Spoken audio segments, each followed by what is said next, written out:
18 news India के दर्शकों का एक बार फिर से स्वागत है। मैं हूं शोभनाथ, आप देखना शुरू कर चुके हैं 18 न्यूज़ इंडिया। आज हम संत रामपाल जी महाराज जी के 73वें अवतरण दिवस के उपलक्ष्य में सतलोक आश्रम खमाणों के अंदर जो फतेहगढ़ में पड़ता है मौजूद हैं, और हम हमारे सवालों की एक बहुत बड़ी लंबी लिस्ट है और हम जानना चाहते हैं कि क्या आखिर संत रामपाल जी महाराज जी से जो संबंधित जो जनरल अवेयरनेस के क्वेश्चंस हैं कि उन लोगों को कितनी अवेयरनेस है संत रामपाल जी महाराज जी के बारे में। हमारा टॉपिक है कि संत रामपाल जी के बारे में लोग कितना जानते हैं। तो हम अपने सवालों की लिस्ट लेकर के हम यहाँ पर, आप देख सकते हैं, कैमरा पर्सन से गुजारिश करेंगे कि दिखाएंगे। यहाँ पर हमारे पास बहनों की और माताओं की टीम है और बहुत सारे ऐसे हैं, इनसे हम सवाल करते हैं कि क्या कुछ संत रामपाल जी महाराज जी के बारे में जानते हैं।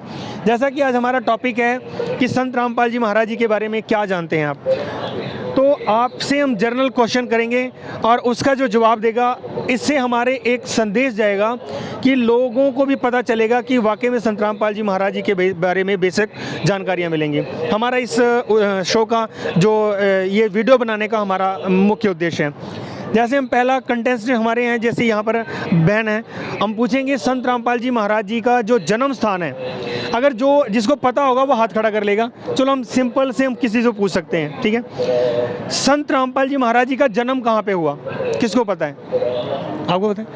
हाँ जी, कहाँ हुआ बहन? धनाना धाम। धनाना कहाँ पे है? हरियाणा में है। बहुत बढ़िया, आपका बिल्कुल जवाब सही है। ये जो संत रामपाल जी महाराज जी का जो जन्म हुआ हरियाणा के सोनीपत धनाना गांव में हुआ, जहां पर एक हमारा एक सवाल है अगला कि जो पूरी दुनिया का सबसे बड़ा सतलोक आश्रम कहाँ बन रहा है, किसको पता है? बताना नहीं है किसी ने, आप हाथ खड़े कर लेंगे, उसके बाद हम उनसे जवाब लेंगे, ठीक है। जो दुनिया का सबसे बड़ा सतलोक आश्रम है वो कहाँ बन रहा है, किसको पता है? हाँ जी, आप बताएंगे। धनाना। कौन सी जगह पे? धनाना हरियाणा में। धनाना हरियाणा में। ये किससे संबंधित है? संत रामपाल जी महाराज के जन्म स्थान से संबंधित है। ये बहुत बढ़िया जवाब इनका कि जो सतलोक आश्रम सबसे बड़ा है वो धनाना धाम हरियाणा में बन रहा है, जो संत रामपाल जी के पैतृक गांव में बन रहा है, और वहां पर भी 3 दिवसीय अखंड पाठ व विशाल भंडारे का आयोजन किया जा रहा है। अगले सवाल की तरफ हम चलते हैं कि संत रामपाल जी महाराज जी के गुरु जी का क्या नाम है? हाँ जी, सबको पता है ऑलमोस्ट। हाँ जी, आप बताइए, किस संत रामपाल जी महाराज जी के गुरु जी का नाम क्या है? स्वामी रामदेवानंद। स्वामी रामदेवानंद जी। और उनसे कब दीक्षा ली थी, इसके बारे में जानकारी है किसी को? कौन से सन में गुरु रामदेवानंद जी महाराज जी से दीक्षा प्राप्त की थी? हाँ जी, 1988। बिल्कुल सही है। संत रामपाल जी महाराज अपने शुरुआती दौर में सत्संग कैसे करते थे, किसी को पता है? किसी को पता है? हाँ जी, कैसे करते थे? हाँ जी, कैसे करते थे? संत रामपाल जी महाराज स्टार्टिंग में गांव-गांव जाके, घर-घर जाके सत्संग किया करते थे। तो सबसे पहले अगला हमारा क्वेश्चन आता है कि संत रामपाल जी महाराज शुरुआती दौर में घर घर जाकर सत्संग करते थे। उसके बाद संत रामपाल जी महाराज जी ने सबसे पहला आश्रम कौन सा बनाया, किसको पता है? संत रामपाल जी महाराज जी ने सबसे पहला आश्रम कहाँ पर बनाया और उस आश्रम का नाम क्या है? हाँ जी, क्या नाम है? गगनदीप। हाँ जी, गगनदीप। गगनदीप नाम है आपका। कहाँ आश्रम बनाया संत रामपाल जी महाराज जी ने? सतलोक आश्रम करोथा। बहुत बढ़िया, देखा, गुड़िया को जानकारी है कि सबसे पहले सतलोक आश्रम करोथा का निर्माण हुआ, जो रोहतक के अंदर था। ठीक है जी, अगले सवाल की तरफ हम चलते हैं। संत रामपाल जी के अनुयायियों की जो विशेष बात है, जो एक खास बात है, वो 3 लाइनों में कौन बता सकता है? जो खास स्पेसिफिक बात है कि जो संत रामपाल जी महाराज जी के अनुयायियों में जो विशेष बात है, क्या बात है, आप बताएंगे? हाँ जी, क्या है खास बात? संत रामपाल जी महाराज के भक्तों की 3 खास बात ये है। सबसे पहला कि वो दहेज मुक्त शादियाँ करते हैं, किसी तरह का भी दहेज नहीं लेते, जो कि सबसे बड़ी कुरीति है। दूसरा, वो नशा नहीं करते, किसी तरह का भी नशा नहीं करते। तीसरा, वो शास्त्रों के अनुसार भक्ति करते हैं, जो हमारी क्योंकि वो सभी एजुकेटेड है और वेल एजुकेटेड होने के नाते वो पहले प्रूफ देखते हैं, प्रूफ देख के समझते हैं और सच्चाई की ओर जाते हैं। इसलिए वो, और हमारे शास्त्र क्या कहते हैं कि शास्त्रों के अनुसार भक्ति करो, शास्त्रों के अनुसार भक्ति करते हैं। बहुत बढ़िया आंसर है कि जो संत रामपाल जी महाराज जी की जो अनुयायियों की सबसे बड़ी खास बात है कि वो दहेज मुक्त रमैणी, यानी कि विवाह करते हैं अपने बच्चों की, वो ना तो दहेज देते हैं ना तो लेते हैं और किसी प्रकार का कोई नशा नहीं करते हैं और शास्त्र अनुकूल साधना करते हैं जो वेदों में और गीता में लिखी हुई है। बिल्कुल सही जवाब। अगले सवाल की तरफ चलते हैं हम। संत रामपाल जी के आश्रम में जो ब्लड डोनेशन होता है वो क्यों करते हैं? कोई बता पाएगा भी ब्लड डोनेशन क्यों किया जाता है? ब्लड डोनेशन हर आश्रमों में होता है, बट क्यों होता है?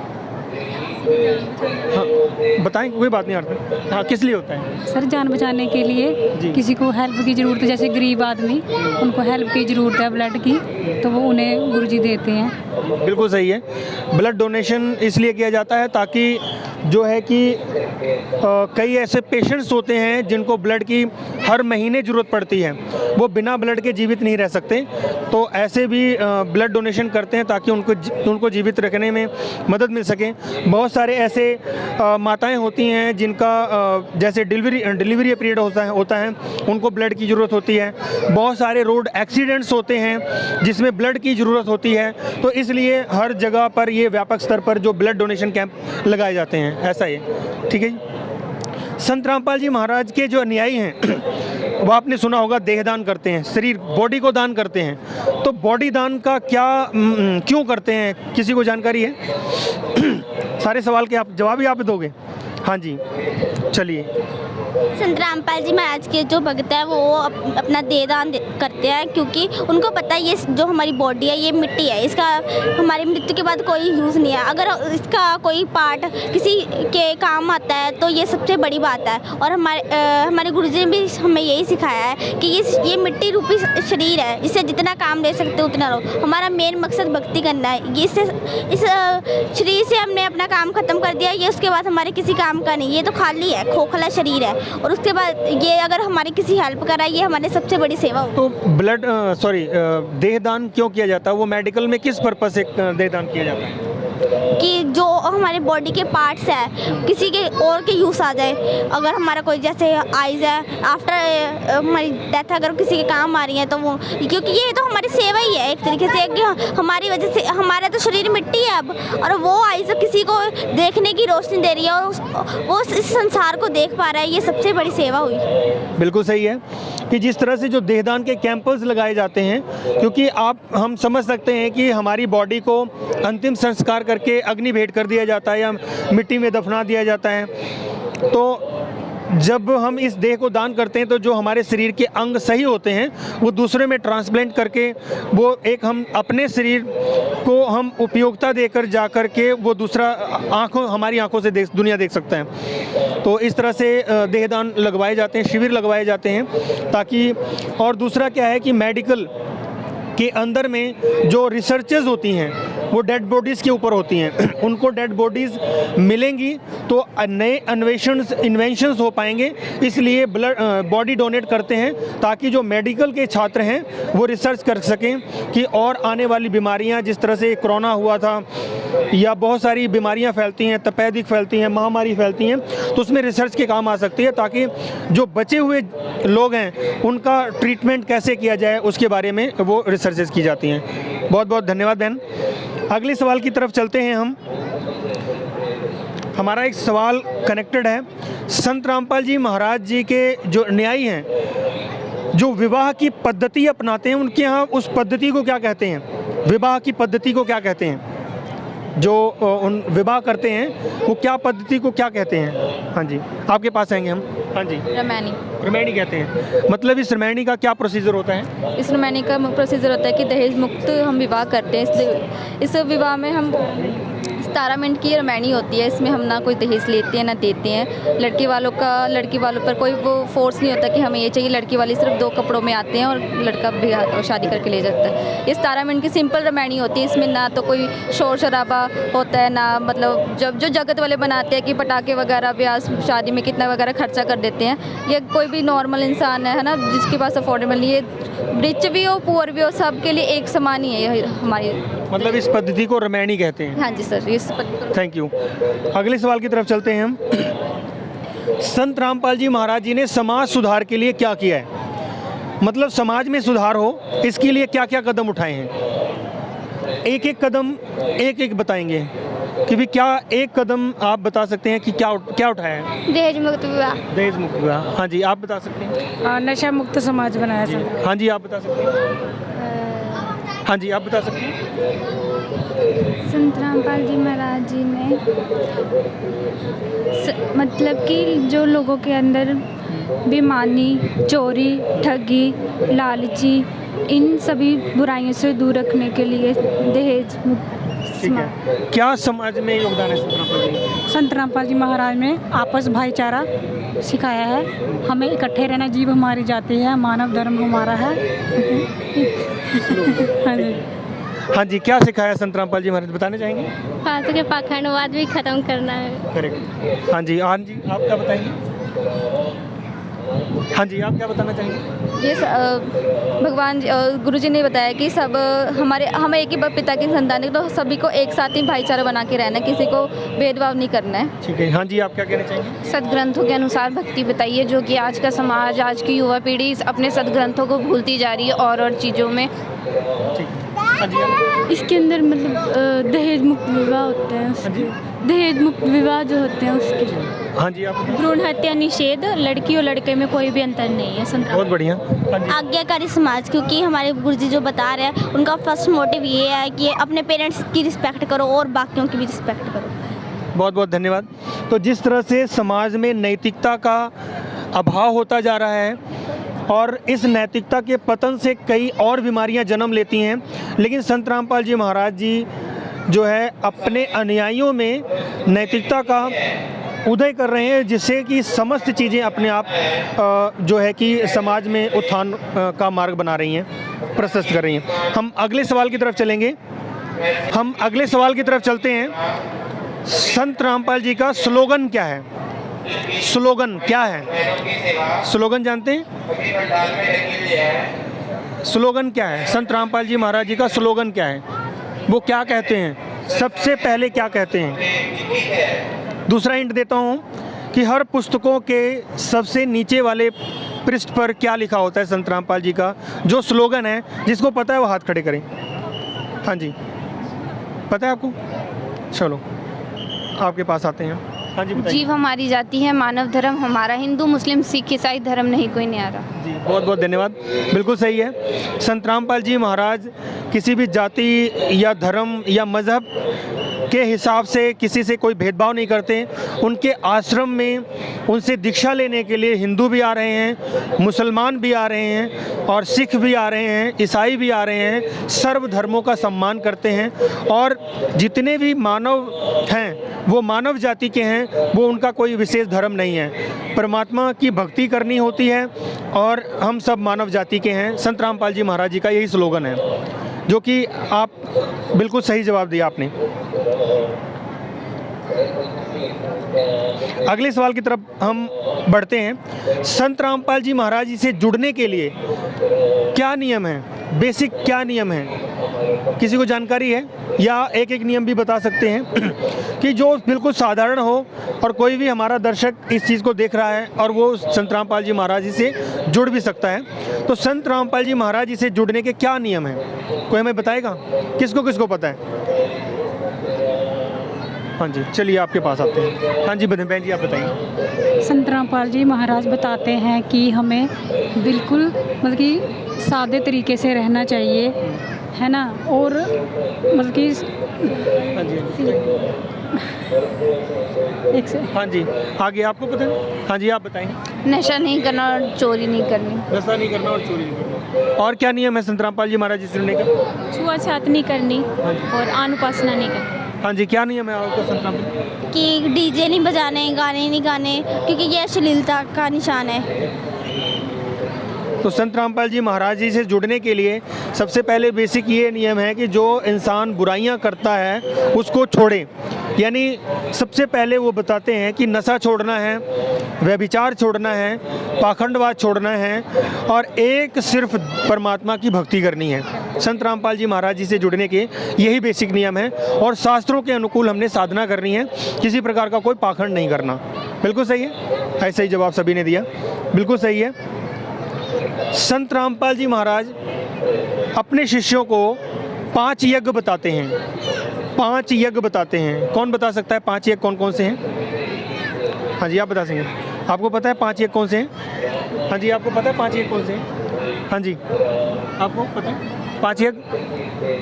पहली जगह है हवन की, हाँ जी, दूसरी जगह है प्रणाम, तीसरी जगह है हवन की, चौथी जगह है प्रणाम ठीक है। और 5वीं जगह है ज्ञान। हाँ जी, और किसी को पता है 5 यज्ञ के बारे में?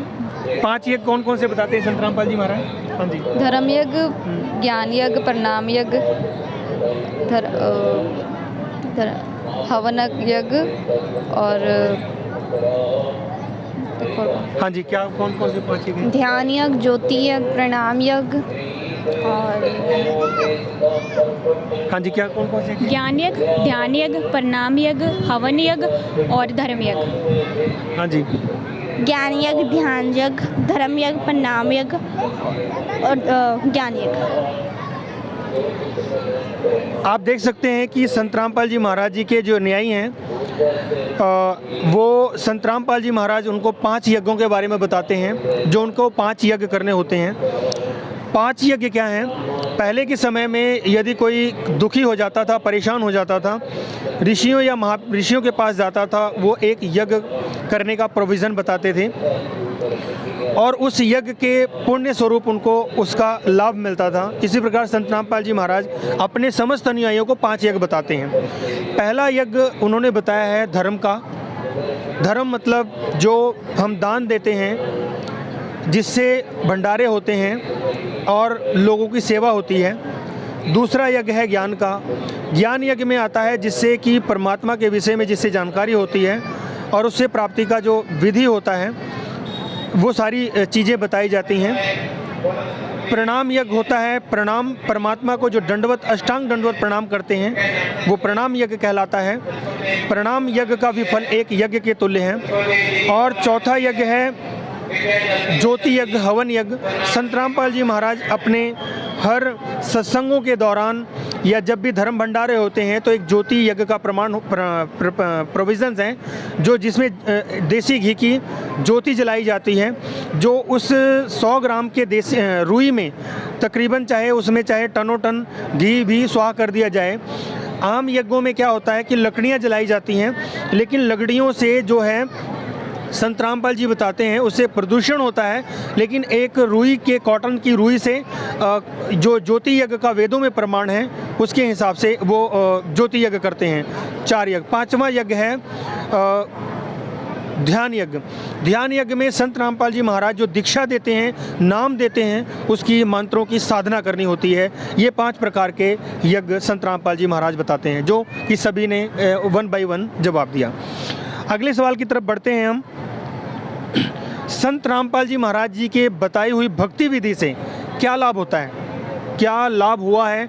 अगर आपको भी हुआ है तो आप सिर्फ 20 सेकंड की वीडियो में बता देंगे, बहुत ज़्यादा लंबा समय नहीं है, कि संत रामपाल जी महाराज जी की जो शास्त्र अनुकूल भक्ति यानी साधना है उससे क्या लाभ होता है। हाँ जी, क्या बताएंगे आप? बता सकते हैं?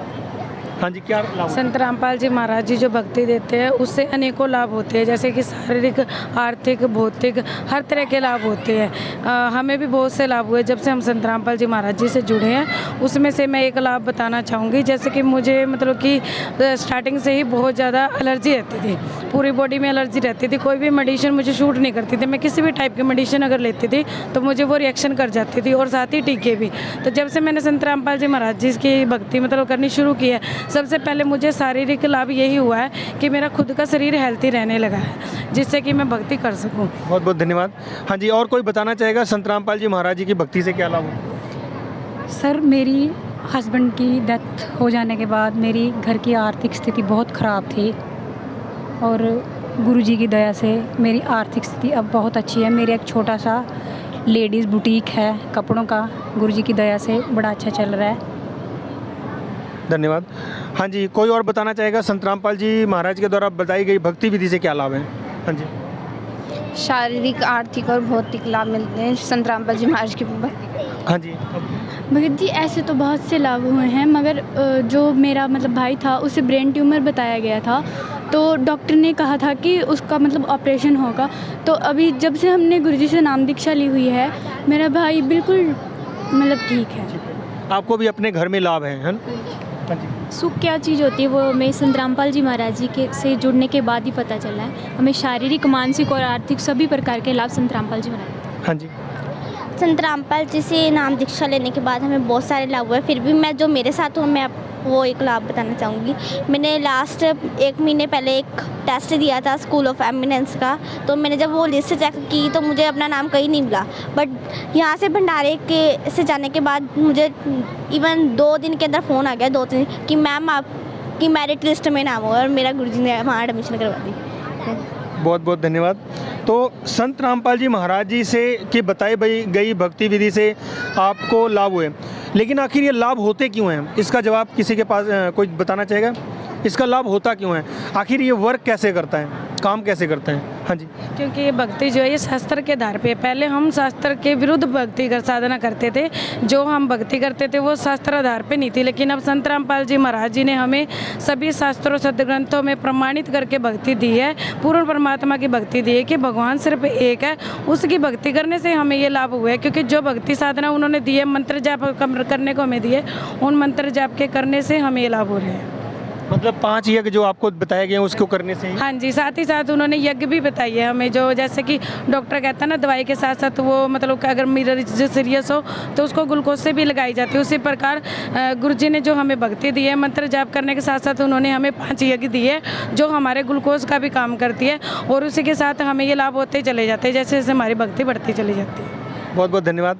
और कौन बताना चाहेगा भी संत रामपाल जी महाराज के द्वारा जो बताई गई भक्ति विधि से लाभ क्यों होते हैं, क्या कारण है? और कोई बताना चाहेगा? हाँ जी। क्योंकि उनके द्वारा जो बताई गई भक्ति है वो शास्त्र अनुकूल है, इस कारण हमारी जो भक्त हैं उनको बहुत सारे लाभ होते हैं। और इसकी गीता भी प्रमाणित है, जैसे कि गीता अध्याय 16 का श्लोक 23 है, जिसमें लिखा है कि शास्त्र विधि के अनुसार जो भक्ति करते हैं उन्हें मोक्ष भी होता है, लाभ भी होता है। तो इसी कारण हमारे को लाभ प्राप्त होते हैं क्योंकि हम शास्त्र अनुकूल भक्ति करते हैं। बहुत बहुत धन्यवाद। हाँ जी, आप क्या कहना चाहेंगे? क्योंकि मेरा भी यही सेम ही आंसर है कि शास्त्र विधि के अनुसार भक्ति करा रहे हैं, इसीलिए सारे लाभ प्राप्त होने, और इसका प्रूफ हमारे सारे स्पिरिचुअल बुक्स में, इवन गीता के साथ वेद, कुरान, बाइबल ग्रंथ यही कह रहे हैं कि शास्त्र के अनुसार भक्ति करोगे तो लाभ। अगला मेरा सवाल है, हम अगले सवाल की तरफ चलते हैं कि जो संत रामपाल जी महाराज, इससे पहले भी बहुत सारे धर्मगुरु आए हैं, उन्होंने सभी ने शास्त्रों का हवाला दिया है, लेकिन संत रामपाल जी ने जो ये पुस्तक की प्रदर्शनी लगाई है, इसके पीछे क्या कारण है? इसके बारे में कौन जवाब दे सकते हैं, बता सकते हैं? हाँ जी, क्या जवाब है? हाँ जी, क्या? जो ये पुस्तकें रखी हैं इससे लोग आते हैं जब आश्रम में तो पढ़ते हैं, तो फिर उन्हें ज्ञान होता है कि जब न्यू लोग आश्रम में आते हैं तो उन्हें पढ़ते हैं और उनको समझ आती है इन ज्ञान के बारे में कि गुरुजी क्या ज्ञान दे रहे हैं। प्रदर्शनी लगाने के पीछे क्या उद्देश्य है गुरुजी का, संत रामपाल जी महाराज जी के भक्तों का? कि जब आश्रम में जो कोई बाहरों लोग आते वो पढ़ते तो समझ आता उन्हें सारा कुछ। ठीक है। जेड़ा नहीं पढ़ पाता उन्होंने सेवादार लगवाए हो। हाँ जी? सेवादार समझाते हैं। अच्छा, उन्हें सेवादार समझाते हैं उसको, जिसको नहीं पढ़ने आता है। ओके। हाँ जी, और कोई बताना चाहेगा भी संत रामपाल जी महाराज जी के जो भक्त हैं वो प्रदर्शनी क्यों लगाते हैं? हाँ जी, आप बताएं। हाँ जी, आप बताएं। सर, यही कि हमें ज्ञान हो, जो आते हैं जिनको नहीं पता होता ज्ञान के बारे में, गुरुजी का ज्ञान पढ़ते हैं, गुरुजी की जैसे दोहे हैं वो पढ़ते हैं, उनके बारे में पता चलता है कि पूर्ण परमात्मा कौन है, उसके बारे में ज्ञान होता है, और जिन्हें नहीं आता है उनको सेवादार बताते हैं, ज्ञान समझाते हैं। और हाँ जी, और कोई बताना चाहेगा? प्रदर्शनी के लगाने के पीछे क्या उद्देश्य है? सदग्रंथों में जो परमात्मा बताया है उसकी पहचान कर सके, विधि प्राप्त कर सके और अपना आत्म कल्याण कर लाए। आप बता सकते हैं? जो शास्त्रों की प्रदर्शनी लगाई है उसका यही सिर्फ मकसद है कि जो आजकल हमारे को इतना टाइम नहीं होता है कि हम अपने सदग्रंथ खोलें। जैसे हम किसी के सत्संग में चल जाते हैं, वो लोग बोलते हैं कि ऐसा बोलते हैं, ऐसा वेदों में लिखा है, ऐसे पुराणों में लिखा है। आज तक किसी ने करा नहीं कि क्या लिखा है कि हमारे को दिखाएं। तो हम सब तक रियलिटी पहुँचाने का ही ये प्रदर्शनी एकमात्र। हाँ जी, आप क्या कहना चाहेंगे? प्रदर्शनी लगाने का एक ही मोटिव है कि जो बाहर की मतलब बाहर कहते हैं कि ये इस ग्रंथ में ये नहीं लिखा, यहाँ पर सभी ग्रंथ लाकर रखे हुए हैं कि जिसको कोई भी डाउट है ना वो यहाँ पर ग्रंथों में सब देख सकते हैं कि किस श्लोक में कितने पेज पे कौन सा लिखा है। कि सभी कहते हैं, हम कहते हैं कि कबीर साहब गॉड है, बाकी जो जगत वाले हैं है ना वो कहते हैं कि मतलब वो कहते हैं कि नहीं इसमें ये नहीं लिखा, कभी झूठ बोल रहे हैं, ये संत झूठ बोल रहे हैं। तो ये वो यहाँ पर आ सकते हैं और देख सकते हैं कि सभी हमने यहाँ पर ग्रंथ लगा रखे, सभी हमने इतने प्रदर्शनी बड़ी लगाई है कि वो देख सकते हैं कि हम कोई भी किसी प्रकार का इसमें झूठ नहीं है, आप आ सकते हैं और इसमें ट्रस्ट कर सकते हैं। हाँ जी, आप क्या बताना चाहेंगे? इस प्रदर्शनी को लगाने का संत रामपाल जी महाराज का ये उद्देश्य है कि जो हमारी यूथ है वो स्पिरिचुअलिटी के टच में नहीं है बिल्कुल भी। इवन मैं अपने फ्रेंड सर्कल में भी देखती हूँ, किसी को पूछूं कि वेद कितने हैं तो उनको नहीं पता होगा वेद कितने हैं, गीता में क्या लिखा है नहीं पता। और आज यहाँ पे बहुत से एजुकेटेड लोग आ रहे हैं और मेरी एज ग्रुप के भी आ रहे हैं, 14, 15, 16, 17 वाले भी आ रहे हैं और वो भी बहुत इंटरेस्ट के साथ इन चीज़ों को देख रहे हैं, पढ़ रहे हैं और अपना इंटरेस्ट जता रहे हैं और संत रामपाल जी महाराज से नाम दीक्षा भी ले रहे हैं, क्योंकि उनके पास इतनी मैच्योरिटी है कि वो सही और गलत में डिफरेंस देख सकते हैं और वो सुनते हैं, पढ़ते हैं और मैच करते हैं। तो उनको संत रामपाल जी महाराज का ज्ञान बहुत पसंद आ रहा है। बहुत धन्यवाद। हाँ जी, आप क्या बताना चाहेंगे जो प्रदर्शनी लगाई गई है इसका क्या फ़ायदा है, क्यों लगाते हैं? ये सतगुरु रामपाल जी महाराज की दया से जो प्रदर्शनी लगी है यहाँ पर, ये जो पुस्तकें लगी है ये इसमें सब प्रूफ है। क्योंकि कोई लोग आज के जो धर्मगुरु हैं इन्होंने सदग्रंथों को पढ़ा है पर इन्होंने समझा नहीं है। तो ये संत रामपाल जी महाराज जी का यही उद्देश्य है कि सभी पढ़ेंगे, क्योंकि सभी भक्ति तो सभी कर ही रहे हैं लेकिन सत भक्ति नहीं कर रहे हैं, इसलिए दुखी रहते हैं। तो इसलिए परमात्मा प्रूफ दिखा रहे हैं। बहुत बहुत धन्यवाद माता। अगला सवाल ये है कि संत रामपाल जी महाराज अपने सत्संगों में जो बताते हैं कि एक ईश्वर की भक्ति करनी चाहिए, वो ईश्वर कौन है, वो परमात्मा कौन है, कौन जानकारी देगा? कौन, किसको पता है? ऑलमोस्ट सभी को पता है, लेकिन हाँ चलो, कौन है परमात्मा? संत रामपाल जी महाराज, कबीर साहब जी। हाँ जी, कबीर साहब जी। हाँ जी। संत रामपाल जी महाराज बताते हैं कि कबीर साहिब जो है वो पूर्ण परमात्मा है और उन्हीं के अवतार संत रामपाल जी महाराज है, जो कि हमें मतलब यहाँ से निकालने के लिए इस कालजाल से आए हुए हैं। हाँ जी, क्या बताएंगे? कबीर साहिब। कबीर साहिब। संत रामपाल जी महाराज अपने सत्संगों में बताते हैं कि परमात्मा, सत्यपुरुष, अकाल पुरुष कौन है, तो उसके बारे में क्या जानकारी है? बताइए आपको, क्या कौन है, भगवान कौन है? Kabir is God. हाँ जी, क्या बताएं? कबीर साहब। हाँ जी, कबीर साहब कबीर साहब कौन है? परमात्मा है। हाँ जी। पूर्ण परमात्मा कबीर साहिब जी। हाँ जी। पूर्ण परमात्मा कबीर साहब ही है। संत रामपाल जी महाराज अपने शास्त्रों में बताते हैं परमात्मा एक है, उसका नाम क्या है? कबीर परमात्मा। हाँ जी। Kabir Sahib. Kabir is supreme God. Kabir ji. Kabir Sahab ji. Kabir साहब। हाँ जी मत। कबीर साहब जी। मेरा अगला सवाल है कि संत रामपाल जी बताते हैं कि कबीर साहब ही परमात्मा हैं, तो इसका प्रमाण कहाँ है कि आखिर आम जनमानस कैसे माने कि जो सतयुग, द्वापर और त्रेता और कलयुग का भी 5500 5,500 साल निकल गया और एक व्यक्ति उठकर जगा रहा है, वो कह रहा है कि कबीर परमात्मा है। तो आजकल के जो लोग हैं वो अचंभे में जागते हैं कि ये कौन सा नया भगवान आ गए हैं। तो इसका आखिर प्रमाण कहाँ है? कौन कौन बता सकता है कहाँ है प्रमाण कि कबीर साहब परमात्मा है? हाँ जी, कहाँ? हाँ चलो हम इधर से स्टार्ट करते हैं इस बार। हाँ जी, क्या बता देंगे? संत रामपाल जी महाराज ने हमारे सारे जितने भी धर्म ग्रंथ हैं उनमें शो कर दिया। किस धर्म ग्रंथ में?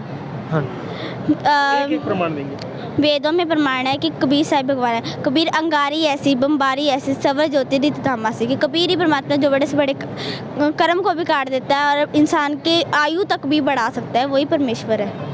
हाँ जी, क्या बताना चाहेंगे, कहाँ कहाँ प्रमाण है? गुरु ग्रंथ साहिब जी के पन्ना नंबर 721 पर भी लिखा है, हक्का कबीर करीम तू बेऐब परवरदिगार। हाँ जी, आपको क्या प्रमाण है कि कबीर साहिब ही भगवान है? हाँ जी, श्रीमद् भागवत गीता में सतगुरु रामपाल जी महाराज ने बताया है, अध्याय 18 के श्लोक में बताया है 52 से लेकर 62 तक में कि श्री कृष्ण कह रहे हैं, हे अर्जुन, तुम उस परमात्मा के शरण में जाओ, उस परमात्मा की भक्ति कर जहाँ जाने के बाद साधक फिर वापस जन्म मृत्यु में नहीं आता। बहुत बहुत धन्यवाद। अगला प्रमाण, हाँ जी बताइए, जी यहाँ पे कहाँ प्रमाण है कि कबीर साहब परमात्मा है, भगवान है? यहाँ प्रदर्शनी लगाई हुई है, इसके अंदर बहुत सी जो ग्रंथ हैं उनके अंदर सभी के अंदर बताया गया है कि कबीर साहिब भगवान। हाँ जी, कहाँ बताना चाहेंगे प्रमाण? जैसे कि हमारे हिंदूज़ में है, वेदों को मानते हैं, जैसे वेद में है, जैसे ऋग्वेद मंडल नंबर 996 का मंत्र 17 जिसमें बताया गया है कि परमात्मा सह शरीर कमल के फूल पे शिशु रूप में आते हैं। और ये चीज़ अभी तक सटीक सिर्फ कबीर परमात्मा पे ही बैठी है, क्योंकि जितने भी जैसे कोई बोलते हैं राम जी भगवान थे, कृष्णा जी भगवान थे, उन सब का जन्म माँ के गर्भ से हुआ है। सिर्फ कबीर परमात्मा ही हैं जो कमल के फूल पर आए थे शिशु रूप में। हाँ जी, क्या बताना चाहेंगे, क्या प्रमाण? सर, ये बाइबल में भी बता रखा है कि कबीर एक ही परमात्मा है जिसने कि कहने 6 दिन में सृष्टि रच के 7वें दिन तख्त पर जा विराजे थे। वो कबीर परमेश्वर एक बाइबल में भी इस कबीर परमेश्वर का प्रमाण दे रखा है। हाँ जी, हाँ जी, कहाँ प्रमाण है कबीर साहब भगवान है?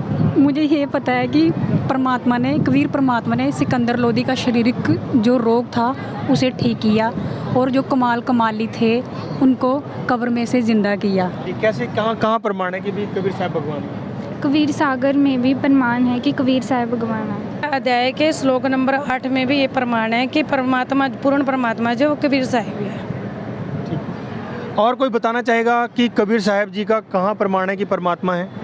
हाँ जी, हमारी भाई पाले वाली जन्म साखी में प्रमाण है कि खालक आदम सिरजिया आलम बड़ा कबीर, कि कबीर ही परमात्मा है जिन्हें आदम की रचना की, जो पहला फर्स्ट पर्सन मानते हैं ना, अपने जैन धर्म वाले भी कहते हैं कि फर्स्ट पर्सन आदम से ओदी सिरजा भी कबीर परमात्मा की, वही परमात्मा वा। और सैकेंड बाइबल जी अयूब की बाइबल हैगी आ, वो प्रमाण है कबीर माइटी किया, और बाकी बाइबल च उन्होंने कबीर की जगह परमेश्वर वर्ड यूज़ कर रहे हैं। और ਉਹਦੇ ਵਿੱਚ प्रमाण है गीता के 8वें अध्याय के 9वें श्लोक के कबीर देव लिखा, जिसका अर्थ गीता के अनुवादकों ने सर्वज्ञ किया, पर कोई भी कवि सर्वज्ञ नहीं होता। बहुत बहुत धन्यवाद। आज का हमारा जो सेशन बड़ा ही इंटरेस्टिंग रहा, और संत रामपाल जी से जो संबंधित बहुत सारे सवालों का हमने सवाल जवाब किया, और बहुत ही सटीक आंसर भी दिए आप लोगों ने। तो अगली बार के लिए और अच्छी से तैयारी करके आएंगे, ठीक है? और अगली बार अगले समागम में फिर हम एक बार आप लोगों से मिलेंगे और जानेंगे कि क्या कुछ अगला जो समागम होगा उससे संबंधित ही हमारे सवाल होंगे।